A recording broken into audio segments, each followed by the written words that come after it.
দাঁড়ান দাঁড়ান, যখন ক্লিক কইরাই ফেলাইছেন ভিডিওটায় তাহলে পরে ভিডিওটা দেখেই যান, আর ভালো লাগলে একটা লাইক দিয়ে যাইয়েন। তো আজকে দেখুন সম্পূর্ণ বাংলা ভাষায়, বাঙাল ভাষায় আমি কথা বলবো, আর কেমন লাগলো ভাষাটা অবশ্যই কমেন্ট করে জানাবেন। তো আজকে দেখুন আমি গোলাপ ফুল তৈরি করছি। আগের দিন কিন্তু গোলাপ ফুলটা আমি খোলা গোলাপ ফুল মানে ফুটন্ত গোলাপ ফুল তৈরি করেছিলাম, আজকে কলি গোলাপ তৈরি করব। তো দেখুন এইভাবে আমি এখানে দুটো টুকরো নিয়ে নিয়েছি। তো দুটো টুকরা লইছি, এরপরে এই টুকরা দুটারে দেখুন এইভাবে কইরা ভাঁজ কইরা নিতে হবে। তো ভাঁজ কইরা নিতে হবে। তো কেমনে ভাঁজ করেছি দেখেন, এইভাবে কোনাকুনিভাবে ভাঁজ কইরা নিছি, আর তারপরে এইভাবে দুই কোনা বসাই দিতে হইবে। তো এইভাবে করে দেখুন মাঝখানে কিন্তু এই যে পাইপিংটা লাগাইছি সেই পাইপিংটা একদম সোজা থাকবে। তো সেইভাবে করে কিন্তু এইভাবে সেলাই দিতে হবে। তো আজকে বাংলা ভাষায় কথা বলছি, ভুল ত্রুটি হলে মাফ করে দিয়েন। এই ভাষাটা আমার খুব ভালো লাগে, তো সেই জন্যই বলছি। আর বেশিরভাগ আমার বন্ধুরা কিন্তু বাংলাদেশ থেকেই, সেই জন্য আমি এই ভাষাটা বলার চেষ্টা করছি। তো ভুল ত্রুটি হলে আপনারা অবশ্যই কমেন্ট করে জানিয়ে দেবেন।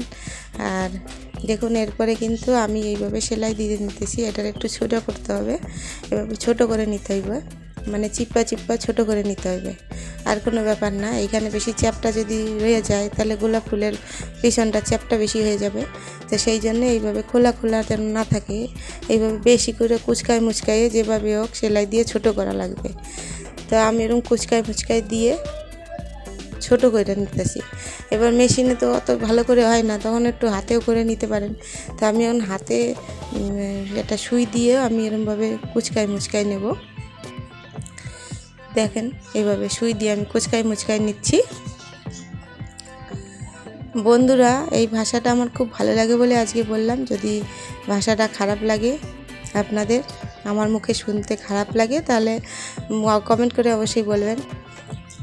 আর যারা নতুন বন্ধুরা আছেন এখনও সাবস্ক্রাইব করেনি, অবশ্যই সাবস্ক্রাইব করে নেবেন আমার চ্যানেলটি, আমার অন্যান্য ভিডিওগুলো দেখার জন্যে। আর বেল নোটিফিকেশান অবশ্যই অন করে দিয়েন, তাহলে আমার যে পরবর্তী ভিডিওটা আসবে তার নোটিফিকেশান পাইয়া যাবেন। এখন দেখেন যে বড় পট্টিটা ছিল, চৌকা কাপড়টা ছিল, মাপ তো আমি আপনাদের কইয়াই দিছি, প্রথমে দেখাই দিছি কেমন করে মাপ, কতটা মাপ, কত ইঞ্চি মাপ। তো সেই বড় টুকরাটারে এইবার ওইটার ওর ভিতরে থুইয়া এইভাবে কইরা ভাঁজ করে নিতে হইব। তো এই দেখেন একটুখানি বাড়ায় রাখতে হইব, এইভাবে বাড়ায় রাখা এরকম করে ভাঁজ দিয়ে আবারও ওইভাবে সেলাই দিতে হবে। দেখেন কেমন করে করতেছি, এরকম আঙুল মাঝখানে দিয়ে এই যে যেন চেপাচেপি না হয়, এভাবে দিয়ে আবারও এটারে সেলাই দিয়ে নিতে হবে। তো এইভাবে সেলাই দিয়ে নিতেছি, আবার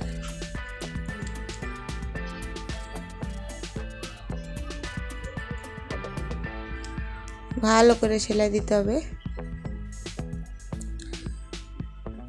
এবার ওই রকম আগের মতন সুই সুতা দিয়া আবারও এরকম কুচকায় মুচকায় নেবো, এটারে ছোটো করে নেবো আর কি। এরকম চ্যাপটা থাকলে ভালো দেখাবো না, সেই জন্য সুই দিয়ে আবারও টাইনে টুইনে এটারে ছোটো করে নেব। ছোটো করে নিয়ে তারপরে উল্টাই দিলে কলি গোলাপ সুন্দর তৈরি হবে।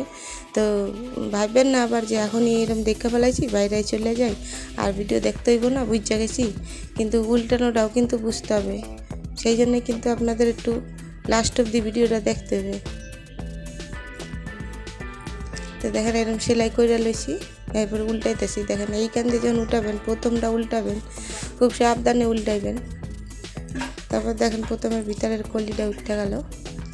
এখন এই পাটটারে এই যে খোলা দিকটা আছে মুখের দিকটা, এই দিকটা ধরে এরকম দুটো পাট উল্টাই দেবেন,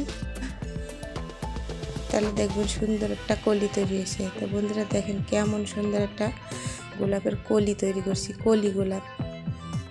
তো ভালো লাগলে বন্ধুরা আজকে কিন্তু একটা লাইক দিয়ে যাবেন, ভিডিওতে লাইক দিতে আপনারা ভুলে যান। আর আজকে বাঙাল ভাষাটা যদি ভালো লাগে অবশ্যই লাইক দিয়ে যান। তো দেখেন তৈরি হয়ে গেছে কলি গোলাপ। তো আজকের মতন এই অবধি, দেখা হইবে আবার নেক্সট ভিডিওতে, পরবর্তী ভিডিওতে আবার দেখা হইতেছে। সবাই ভালো থাকবেন, সুস্থ থাকবেন।